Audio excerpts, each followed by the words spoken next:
What's going on, everybody? Gentleman94 here. Welcome to a very special edition of Ben Builds, something a little different than my normal routine. I wanted to go ahead and share with you something really cool that I did over the weekend. I was able to attend the Chino Airport Planes of Fame Airshow. Such a spectacular time, and I wanted to throw some footage together for you guys and give you a little taste of what it was like to be there. Now, I'm not a vlogger, so the footage is kind of rough, but I thought you might get a kick out of it anyway.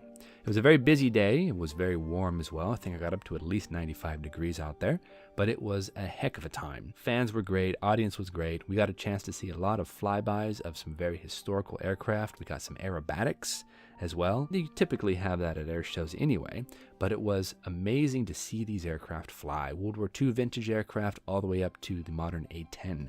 So it was a lot of fun. Like I said, a big crowd though. We had a lot of people milling around. We got a chance to grab food and get some static displays, get right up close to those amazing planes of yesteryear. We're able to see a lot of aircraft that were owned by the Planes of Fame Air Museum, which I've actually been to. It's quite a nice little collection. We got a chance to see Spitfires. We got a chance to see a lot of P-51s, mostly the D models. We had an early P-51, P-51A, sitting around on the tarmac.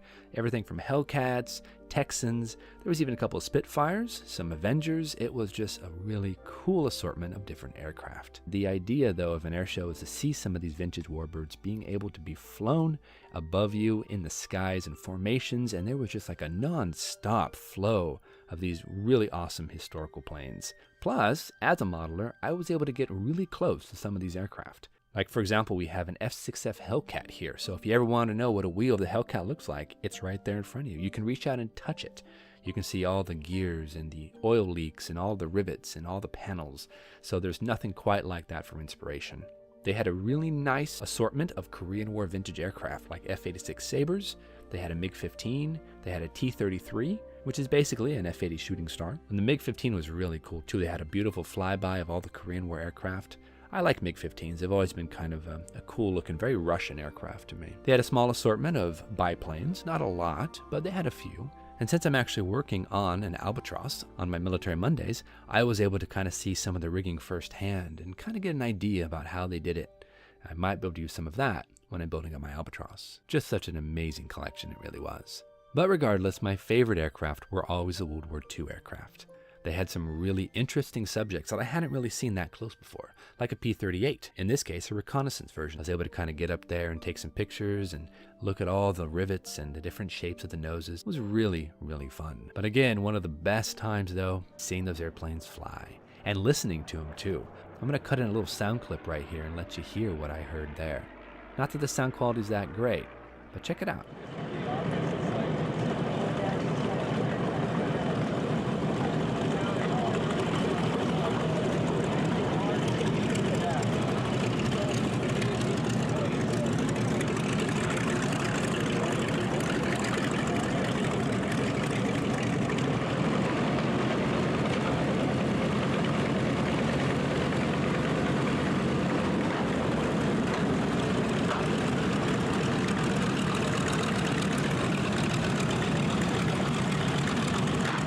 I tell you, those engines are something else. They are so powerful.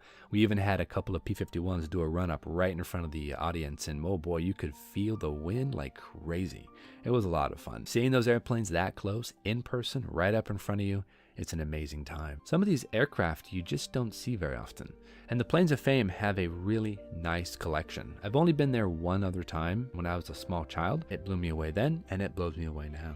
Most air shows at the end will have some sort of heritage flight or some sort of historic flight. In this case, we had a beautiful P-38, an amazing P-47, and such a powerful A-10. It was such a cool experience. We positioned ourselves down underneath a giant transport, and we were able to take pictures and video of the aircraft as they taxied in after doing their flybys. So it was such an amazing afternoon. And I really have to say that the Planes of Fame Airshow is a really fun time. If you're ever in the area, first weekend in May, I highly recommend to go down, check it out. You'll see some really cool airplanes. And it just is so cool to check out these aircraft firsthand and to hear the engine sounds, to hear the aircraft.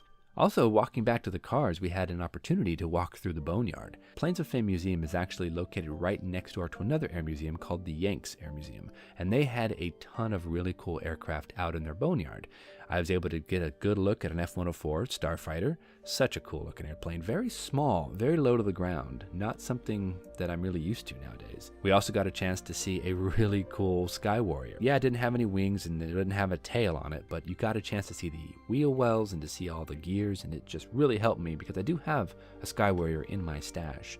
And that's basically the Planes of Fame Airshow. Some great planes, some amazing flying, and all around awesome time. Plus the aerobatics, oh, spot on. I don't know how these pilots do what they do with these aircraft. It's an amazing thing to watch. Really, honestly, air shows are fantastic. If you have a chance to get out to see an air show, I highly recommend it. So until next time, guys, I'm going to jump back on the bench, get more modeling done for y'all. But until then, guys, stay strong, keep on modeling, and get out, see yourself an air show if you can. They're so much fun.